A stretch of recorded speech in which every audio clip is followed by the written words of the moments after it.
आई भैया, हम अमित राजा रउआ लोग के गोड़ छू के प्रणाम करतनी। और हमरा आशा न पूर्ण विश्वास बा कि रउआ लोग के बीच हमर जोनी छठी माई के गीत और न्यू रिलीज होके वाला बा। और स्टूडियो में आईनी है भैया गावे। हमरा तो पता ना रहल कि स्टूडियो बड़ा बढ़िया बा, लेकिन फिर भी आयल बानी। BSS स्टूडियो बड़ा बढ़िया स्टूडियो बा भैया। और ये स्टूडियो के डायरेक्टर हवे सन हमर रुदल भैया, जना के रउआ लोग त जानते हो कब कि रुदल पंजार के नाम से बहुत आदमी जान रहल बड़े सन। और आई भैया रउआ लोग के बीच एगो एल्बम जौन अभी बोलले बानी, एल्बम डुएट में बा। और लेकिन अभी लड़की गई भाई सन खाना खाए खातिर, तो रउआ लोग के भी सिर्फ थोड़ा मुखड़ा सुना रहल बानी।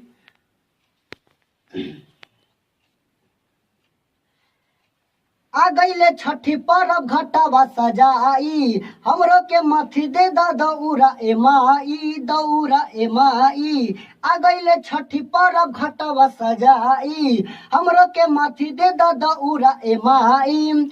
हाथ जोड़ी माई बिनती करल जाई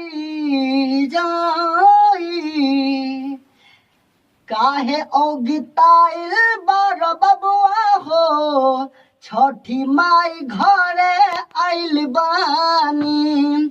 काहे औगिताइल बार बबुआ हो, छठी माई घरे आइल बानी।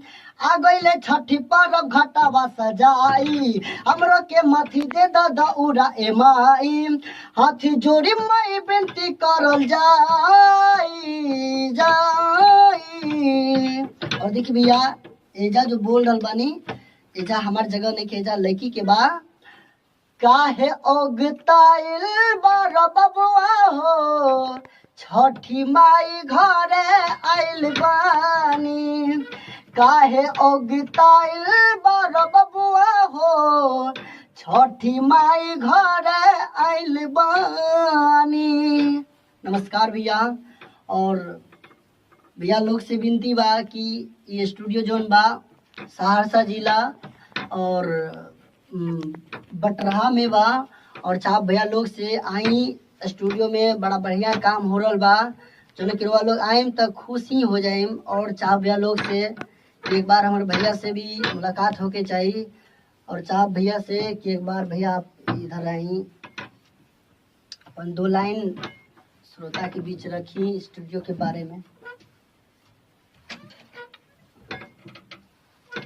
और आई अभी हमारे बीच भैया आ रहल बड़े, जैसे मिले ये म्यूजिक डायरेक्टर हुए सन रुदल भाई जी। और आई भैया से चाह की 2 लाइन कुछ बताएं।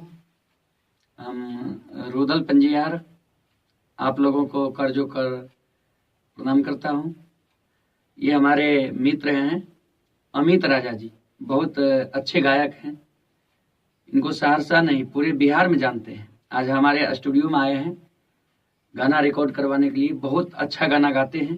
तो मैं आप सबों से आग्रह करूंगा कि आप BS स्टूडियो सहरसा यानी बिहार संगम स्टूडियो सहरसा यहाँ आकर और बहुत कम बजट में आप गाना बनवाएं और क्वालिटी भी अच्छा होगी। रिकॉर्डिस्ट भी बहुत अच्छा है, मिक्सिंग भी बहुत अच्छा होता है। तो एक बार आप लोग सेवा का मौका जरूर दें। और BS स्टूडियो YouTube चैनल पर आप लोग मेरे स्टूडियो का जो भी प्रोग्राम है सुनेंगे। आप BS स्टूडियो सहरसा YouTube पर सर्च करके जरूर सुनें, सब्सक्राइब करें, लाइक करें, कमेंट करें और शेयर करके अपने दोस्त मित्र को भी सुनाने का प्रयास करें।